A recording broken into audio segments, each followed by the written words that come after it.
I want to turn to another governor, the governor of Rhode Island, Gina Raimondo. Governor, thank you for joining me this morning. I know how busy you are. Just last night, you put new restrictions on place in your state. What triggered that decision now? The restrictions that I put in place were in order to require everybody flying back into Rhode Island from any domestic location to be quarantined for 14 days. And I did that because more than half of our cases at this point relate to travel. So we have stationed National Guards men and women at our airport, and they will be taking down contact information from everybody who flies into our airport starting at 7 o'clock this morning. And we're asking these people to self-quarantine for the next 14 days.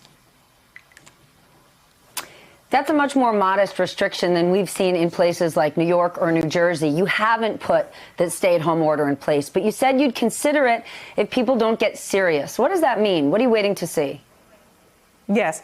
So, Stephanie, this is a balance, and every decision is a tough call. You know, I think we have to realize that although corona is extremely serious, the virus is risking lives, there is also a relationship between the economy and health. And so I am doing my very best to strike that balance, putting in place very severe social distancing executive orders. I've shut down bars, I've shut down restaurants, I'm asking everybody to work from home, but also I'm trying to maintain a semblance of an economy wherever possible, because frankly, there are going to be serious health care consequences if we completely shut down the economy.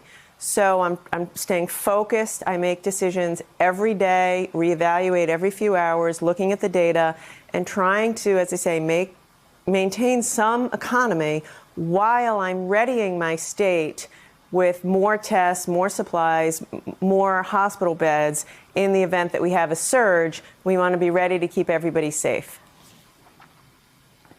How do you manage that, the surge of unemployment requests in the last week? Is your state going to be able to handle it? What does it look like?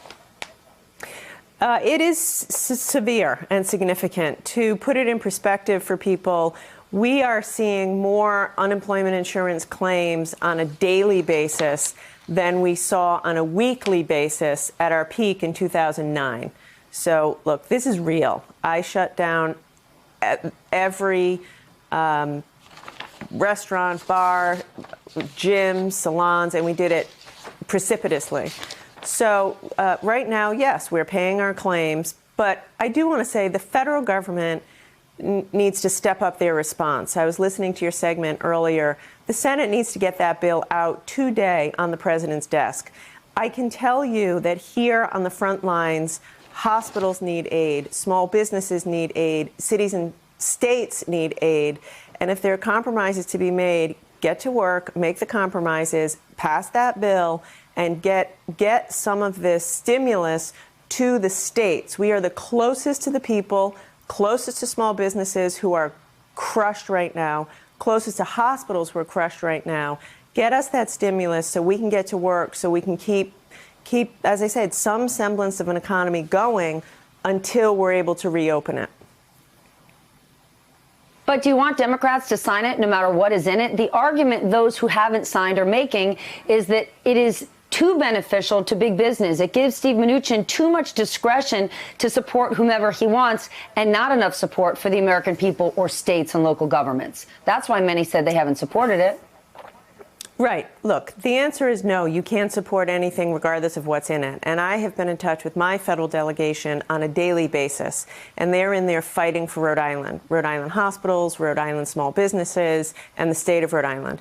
I'm simply saying to everybody, don't play politics right now. If you're in our seat, if you're in the seat of a governor or a hospital CEO or a nurse or a doctor or a small business or a waitress who's been out of work for weeks and can't take care of her kids, we need action. So get to the table, focus on compromise and facts, and of course be reasonable. There's no the thing that's distasteful about all of this is everybody rushing in at this moment to make a grab for what they think they can get. And there's no place for that. The decisions and action that we public leaders take now are going to determine the outcome with respect to health and our economy. So I'm saying be responsible, get to work, take action so we governors on the front lines can do our jobs and keep people safe. Hey there, I'm Chris Hayes from MSNBC. Thanks for watching MSNBC on YouTube. If you want to keep up to date with the videos we're putting out, you can click subscribe just below me or click over on this list to see lots of other great videos.